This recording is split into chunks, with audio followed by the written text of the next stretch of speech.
성도 여러분들 안녕하셨습니까? 영광성경대학 이제 두 번째 시간을 맞이했습니다. 정말 봄이 온 것 같습니다. 이제 꽃들도 피려고 지금 준비하고 있고 날씨가 아주 많이 따뜻해졌습니다. 아직 코로나가 진정 기미는 많이 보이지 않지만은 건강에 유의하셔서 우리 다 함께 건강하게 또 일상을 회복할 때까지 또 지낼 수 있기를 바랍니다. 이 시간에 제가 한번 책을 소개했었죠. 온유함으로 답한다는 그런 책이었습니다. 분노사회, 우리가 잃어버린 예수의 마음, 우리가 사는 사회를 분노사회라고 그랬어요. 서로 분노하는 그런 사회라고 하는 의미겠죠. 이런 사회에서 우리 믿는 사람들이 어떻게 살아야 될 것인가에 대해서 말씀하고 있는 책입니다. 오늘은 더 두 번째 시간으로 교만은 배타적이고 쌀쌀맞은 사람을 만들 뿐이다, 이런 제목입니다. 그렇죠? 교만한 사람을 좋아할 사람은 없을 것입니다. 다 겸손하고 온유한 사람을 좋아하는 것은 당연한데, 교만한, 예수님 당시에도 이 교만한 사람들이 있었다는 것을 우리는 성경을 통해서 알 수 있습니다. 이 책에 보면 이렇게 시작합니다. 예수님은 우리 안의 바리새인을 변화시킨다 그랬습니다. 바리새인이라고 하는 것은 뭐겠습니까? 종교적인 위선을 가진 자들이라고도 볼 수가 있는데, 우리에게도 그런 면이 있다는 말씀입니다. 우리에게도 이런 바리새인적인 면이 있는데 예수님은 이러한 면을 변화시켜 주신다라고 저자는 말씀하고 있습니다. 저자가 이러면서 이런 글을 시작했습니다. 성경에서 바리새인 이야기만 나오면 분노가 치미는 내가 왜 내 안의 바리새인에 대한 글을 읽어야 하는가? 나는 자신이 남들보다 거룩하다 하며 거만을 떨고 남들을 비판하는 교만한 자들을 질색하는 사람이다. 이번 장이 그런 나와 무슨 상관이 있는가라고 말씀하시는 분들도 계시다는 사실입니다. 그러나 실은 우리 안에 바리새인들이 다 있는 것입니다. 누가복음 18장에 보면 바리새인이 이런 말을 했습니다. 하나님, 저는 다른 사람들과 같지 않아서 얼마나 감사한지 모릅니다. 이거 이 바리새인들이 하는 말입니다. 나는 다르다. 나는 당신하고 다르다. 현재 기독교의 모습을 보고 많은 사람들이 실망하여 자기는 다른 신자라, 나는 저 사람들하고 다르다라고 생각하는 경우가 많습니다. 나 빼고 다른 사람이 우리 기독교를 이렇게 어지럽게 만들었다, 그렇게 생각한단 말이에요. 나는 아니고, 나는 제외하고. 자, 그러나 우리 예수님은 아주 참 형편없는 그런 사람들 혹은 제자들, 그런 사람들과도 기꺼이 함께 하여 주신 것을 우리는 볼 수 있습니다. 다혈질적이고 다투기 좋아한 그러한 베드로, 또 나중엔 또 비겁하게 짝이 없지 않습니까? 그런 베드로, 또 바울은 아주 핍박과 믿는 사람들을 폭력을 일삼았던 그런 사람인데도 예수님은 그들과 함께 가까이 해 주셨던 것을 우리는 볼 수 있습니다. 근데 우리는 보통 나는 저 정도는 아니야, 나는 훨씬 더 나은 괜찮아 라고 착각하는 경우가 많다라는 것입니다. 이 저자는 초두에 제가 1강에서 말씀드린 대로 미국에서 목회하시는 목사님인데, 이분은 이해할 수 없는 상황들이 있다. 지금 미국 교회 안에는 이해할 수 없는 그런 상황들이 있다, 그렇게 얘기를 하고 있습니다. 2019년 이 바나 그룹의 조사에 따르면 그랬습니다. 이 바나 그룹은 특별히 기독교적 통계를 주로 하는 그런 그룹인데, 그런 그룹의 조사에 따르면 복음 전도를 남의 일로 생각하는 신자들이 점점 늘어나고 있다 그랬습니다. 복음 전도는 나하고는 관계가 없다라고 생각하는 것입니다. 특별히 밀레니얼 세대의 절반 이상은 전도가 불편하다. 심지어 전도는 잘못된 것이다. 그렇게까지 주장하는 사람도 있다 그랬습니다. 이 밀레니얼 세대라고 하는 것은 1980년대에서 2000년도 초에 태어난 사람들을 가리키는 것입니다. 자, 이 바나 그룹의 조사에 의하면 4대에 걸친 그리스도인들, 이제 밀레니얼 세대는 가장 최근의 세대라고 볼 수가 있겠죠.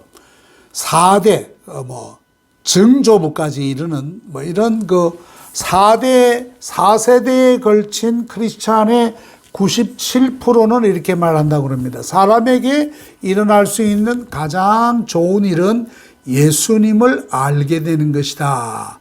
그렇게 얘기를 했어요. 사람이 경험할 수 있는 가장 좋은 일은 예수님을 알게 되는, 예수를 믿는 것이다. 그렇게 얘기를 했는데, 그런데 이 밀레니얼 세대의 사람들, 젊은 세대들이죠. 47%는 다른 신앙을 가진 사람들이 언젠가 자기와 같은 신앙을 갖도록 하기 위하여 자신의 개인적인 신앙을 전해주는 것은 잘못된 것이다.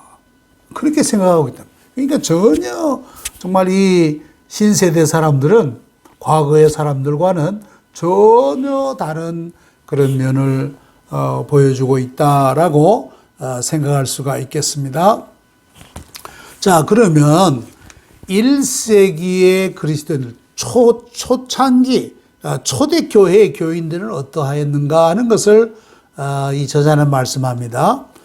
크리스찬에 대한 박해가 흔했지만 보통 로마 시민들은 이웃들에게 생명을 내어주기까지 헌신하는 크리스천들을 매우 존경했다. 당시 로마에서 가난하거나 아프거나 장애가 있거나 과부이거나 가정폭력에 시달리는 주부이거나 불우한 가정에서 자란 아이들은 사랑과 포용, 관용, 육체적, 정서적, 재정적, 영적 도움을 어디서 찾아야 하는가? 이걸 알고 있었다 그랬어요. 그곳이 어딘가? 그곳은 바로 예수님의 제자들이 모이는 교회였다라는 사실입니다. 로마 정부가 가난해서 교회가 그 책임을 맡았느냐? 그게 아닙니다. 이 로마는 막대한 재정과 힘을 보유하고 있었지만은 정작 로마 시민들을 돌보는 데는 정부보다 크리스천들과 교회가 앞장섰다라고 하는 것입니다. 그러니 로마 사람들이 그 당시 초기에 그리스도인들을 또 교회를 존경하지 않을 수가 없었을 것입니다. 그런데 오늘날의 우리의 현실은 어떠한가? 현대의 크리스찬들은 칭송받기보다는 많은 사람들의 도리어 조롱과 또 경멸을 받고 있지 않나 그렇게 생각되어집니다. 우리 한국 교회도 그와 같은 현실이라 특별히 코로나 시대를 지나면서 특별히 그런 면을 많이 느끼게 되는데 이것은 참 안타까운 사실이죠. 이러한 그 현상이 일어난 그 원인이 무엇인가? 세 가지의 그 이유가 있습니다. 첫째, 오늘날 많은 사람들이 기독교를 반대하는 이유는 크리스천들을 위선자들로 여기기 때문이다는 것입니다. 믿는 사람들 위선자다. 겉과 속이 다른 사람이다. 그렇게 봅니다. 역사적으로 과거의 교회사적으로 봐도 교회가 역사 속에서 범했던 여러 가지 과오, 실수 이런 것들도 있었어요. 노예 제도라든지 인종차별이라든지 성차별이라든지 혹은 또 무슨 대량 학살이라든지 이런 것들이 서구의 역사에서 보면 크리스찬의 이름으로 자행된 일들이 많았습니다. 그러한 그 과거의 역사적 그러한 사실과 더불어서 현대에 와서는 교회의 지도자들, 이것은 뭐 개신교든지 혹은 천주교든지 개신교 지도자들의 일탈, 무슨 성적인 일탈이라든지 권력을 남용한다든지 폭력이라든지 혹은 뭐 공금을 착복한다든지 이런 그 스캔들, 이런 것들이 또 많이 있었기 때문에 많은 사람들이 크리스찬들은 위선자다. 겉으로는 뭐 의로운 척하고 겉으로는 사랑을 말하는 것 같지만은 실은 위선자다. 그렇게 보고 있습니다.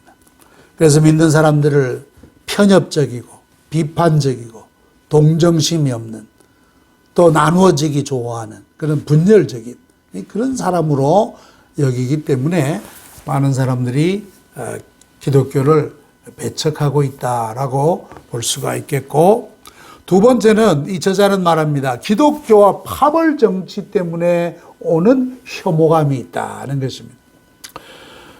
이것은 이 저자는 물론 아까도 말씀드린 대로 미국적인 상황입니다만은 우리나라도 그렇지 않습니까? 교계 지도자들 가운데 정치적으로 아주 극단적인 경향으로 기우는 그 뭐 우파라 그럴까요? 뭐 이렇게 파를 나눈다는 게 좀 부자연스럽습니다만은 우파적인 그런 경향이 있죠. 미국에도 마찬가지. 우파의 개념을 성경적인 기독교와 동일시하는 그런 경향들이 있습니다. 아마 공화당을 아마 그렇게도 볼 수가 있겠죠. 미국의 기독교는, 즉 보수적이고 복음주의적인 기독교는 이런 잘못을 범하고 있다 이거예요. 민족주의, 가난하고 병들고 취약한 사람들을 방치하고 오히려 그들을 더 힘들게 만드는 정책, 거짓과 탐욕, 강탈, 여성 혐오, 이런 가득한 정치인들이 맥을 같이 하고 또 저들을 옹호하고 있다. 그래서 기독교는 많은 사람들로부터 또 비난을 받는다라고 보는 것입니다. 지금 현 대통령 말고 전 대통령도 공화당 대통령이었는데 그러한 경향이 많이 있었던 것을 우리는 알 수가 있습니다. 세 번째로 왜 기독교를 멀리하는가? 오늘날 크리스찬들에게는 겸손과 친근함과 공감이 부족하다라고 여기기 때문이라는 것입니다. 신앙에 대해서 여러 가지로 비판적인 사람들이 있을 수 있어요. 회의론자. 신앙을 갖는 것에 대하여 아주 회의를 가지는 자들도 있습니다. 불가지론자. 이 사람들은 우리는 그 신앙에 관해서 우리는 인간이 알 수 있는 게 없다. 모른다라고 생각하는 사람들이며 불가지론자라. 아예 하나님은 없다라고 주장하는 사람들이죠. 무신론자. 그런데 이들이 기독교가 어떤 종교인가 물어보면 10중 8구 기독교인들은 자기만 옳다고 거드름을 피우고 또 자신들과 다르게 생각하는 사람들에게 상처만을 준다는 거예요. 그래서 오늘날 크리스찬들은 겸손이나 친근함이나 공감이 부족하다. 그래서 기독교를 멀리한다라고 주장하는 사람들이 많다는 사실입니다. 이것은 뭐 우리나라나 혹은 미국이나 뭐 거의 같지 않겠나 그런 생각을 가집니다. 이러한 상황 가운데서 이 저자는 새로운 대안을 제시하고 있습니다. 그것은 뭐냐? 위선적인 모습으로 예수님을 왜곡시키는 자들과는 달리 예수님은 언제나 완벽하셨다는 사실입니다. 그분은 단 하나의 생각이나 말, 행동에서도 잘못을 저지르신 적이 없다. 그분은 그 가르침과 그 내용이 언제나 완벽하고 일치했다라고 하는 것입니다. 자, 그분이 주로 관심을 가지고 가까이 했던 무리들, 우리가 지난 시간에도 생각했습니다마는 어린아이 혹은 창기, 세리, 죄인, 못 배운 사람, 가난한 사람, 병든 사람, 실직자, 한센병 환자, 즉 나환자, 도둑, 부정을 일삼는 자, 중독자, 장애인, 노인, 사회 부정자, 이런 자들과 가까이 하셨어요. 그래서 이런 사람들은 서기관과 바리새인들을 만나면 도리어 멀리했습니다. 저 사람들은 우리하고 달라. 저 사람들은 굉장히 아주 고상하고 차원 높은 사람이지만 우리는 그렇지 못해라고 하면서 도리어 열등감과 부담감에 빠졌는데 예수님은 그렇지 않았단 말이에요. 예수님을 만난 뒤에 이런 부류의 사람들이 열등감이나 부담감이 줄어드는 그런 경험들을 했다라고 하는 것입니다. 예수님 뭐라고 하셨습니까? 마태복음 11장 28절에 수고하고 무거운 짐진 자들아 다 내게로 오라 내가 너희를 쉬게 하리라 분명히 말씀했습니다. 수고하고 무거운 짐진 자들, 여러 가지 사회에 소외당하고 또 사회에 무시당하고 했던 그런 사람들을 일컫는다라고 볼 수 있습니다. 무너지고 상처 입은 사람들이 예수님을 만나면 주목과 존중과 사랑받는 느낌을 받고 새로운 희망을 갖게 되었던 것입니다. 예수님은 병든 자에게 의사가 되어주시고 수치심에 젖은 자를 위로하시며 심지어 원수까지도 사랑해 주셨습니다. 짓밟히고 도덕적으로 무너진 사람들은 그분 안에서 진정한 희망과 쉼을 얻고 진정한 자유를 맛보게 되었다라고 하는 것입니다. 이 저자의 교회에서는 이런 특성을 늘 기억하기 위해서 주일 예배 때마다 주기도문을 암송하기 전에 이 다음과 같은 고백을 한다고 합니다. 인도자가 이렇게 묻습니다. 우리가 주의 식탁에 앉기 위한 어떤 권리를 갖고 있습니까? 라고 인도자가 회중에게 물으면 회중은 이렇게 대답한다고 합니다. 우리는 주의 식탁에 앉기 위한 모든 권리를 갖고 있습니다. 어떻게 보면 무슨 권리가 있나 오해하기 쉽지만은 우리는 모든 권리를 갖고 있습니다. 그렇게 대답한다고 그래요. 그러면 인도자가 또 묻습니다. 이 권리를 어떻게 얻게 되었습니까? 그렇게 물으면 성도들은 이렇게 해답한다고 합니다. 그것은 예수님이 강한 자가 아닌 약한 자, 의인이 아닌 죄인, 자족한 자가 아닌 구원이 필요함을 아는 자를 위해 오셨기 때문입니다. 예수님은 지쳐서 쉼이 절실히 필요한 모든 이들, 애통하며 위로를 갈망하는 모든 이, 하나님이 자신처럼 무가치한 사람을 신경도 쓰지 않을 것이라고 생각하는 모든 이, 약해서 강해지기를 원하는 모든 이, 죄를 지어 구원자를 필요로 하는 모든 이를 가족으로 받아주시고 그분의 식탁에 자리를 마련해 주시기 때문입니다. 예수님은 죄인의 강한 친구요, 적들의 동맹이시며 스스로 변호할 수 없는 자의 변호자요, 용서할 여지가 없는 자를 의롭게 하시는 분이시기 때문입니다. 그렇기 때문에 우리가 주의 식탁에 나아갈 수 있습니다. 주의 식탁에 앉을 권리를 가지게 되는 겁니다. 라고 이 회중들이 그렇게 대답한다고 합니다. 그렇죠. 예수님은 바로 그러한 자들, 연약한 자들을 위해서 죽으셨기 때문입니다. 로마서 5장 8절에도 보면 우리가 아직 죄인 되었을 때 그리스도께서 우리를 위하여 죽으심으로 하나님께서 우리에게 대한 자기의 사랑을 확증하셨느니라고 분명히 말씀했습니다. 자, 예수님은 이처럼 온유한 마음으로 그 당시에 모든 소외 계층들을 끌어안고 품고 가셨는데 반해서 그 당시에 서기관과 바리새인들은 어떠했는가? 그들은 교만의 대명사였다라고도 볼 수가 있을 것입니다. 마태복음 23장 2절에 보면 이런 말씀이 나옵니다. 저들이 서기관과 바리새인들이 어디에 앉았느냐? 모세의 자리에 앉았다 그랬습니다. 모세의 자리는 그들이 성경 교사였다라는 것입니다. 모세의 자리는 것은 바로 성경을 가르치는 자들이 앉는 자리라고 하는 것인데 이들은 전문 학자로서 대중을 위하여 성경을 해석하는 자리였습니다.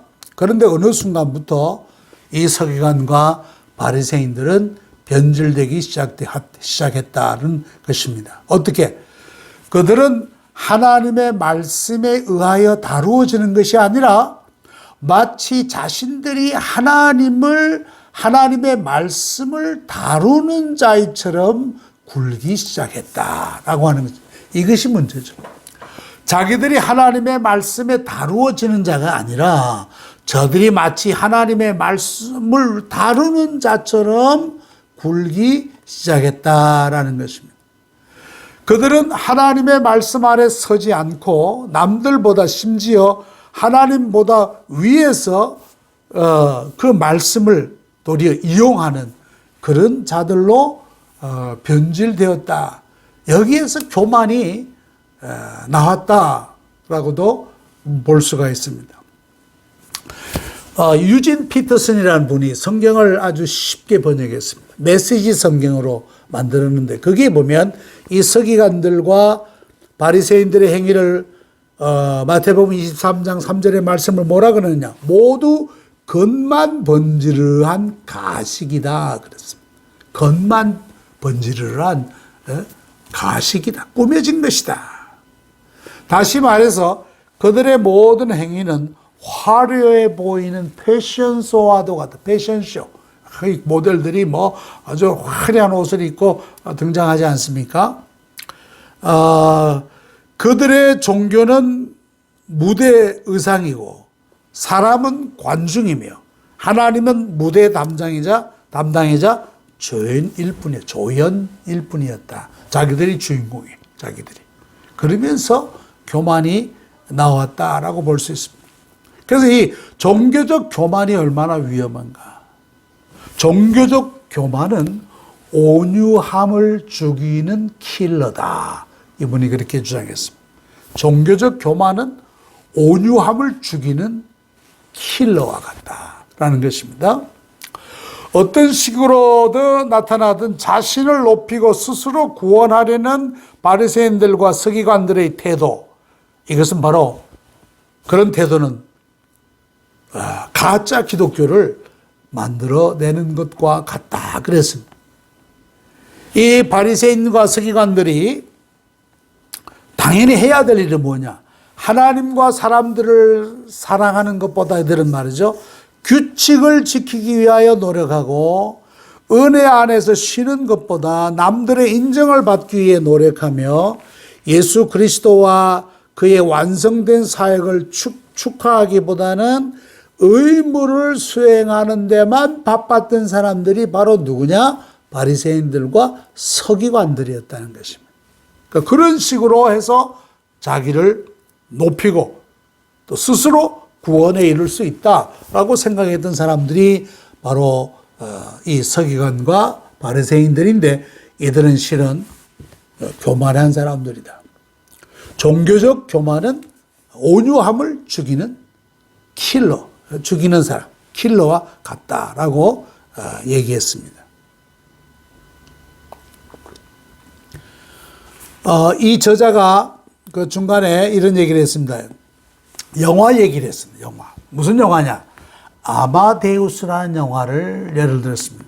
이 아마데우스는 유명한 음악가 모차르트를 중심으로 한 그런 영화인데 그 등장인물 가운데 한 사람이 있습니다. 이 사람은 모차르트와 거의 라이벌과 같은 사람인데 이 사람은 결국 하나님을 향한 적개심을 뿜어내는 비극적인 그런 장면에 나오는 사람이었다라고 하는 것입니다. 그는 누구냐? 안토니오 살리에르라는 사람이었습니다. 이 사람이 하나님과 거래를 시도합니다. 뭐라고 하느냐? 하나님, 자신에게 명성을 주시면 옳은 삶으로 보답하겠습니다.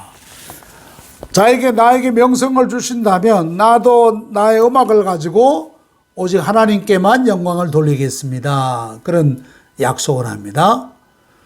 볼프강 아마데우스 모차르트는 그와의 라이벌이었어요. 모차르트의 천재성은 어려서부터 나타났습니다. 그는 그야말로 최고의 작곡가였어요. 근데 이 살리에르는 아무리 이 모차르트를 따라가려고 해도 따라갈 수가 없는 거예요. 그래서 이 모차르트를 보기만 하면 속만 상하는 거예요.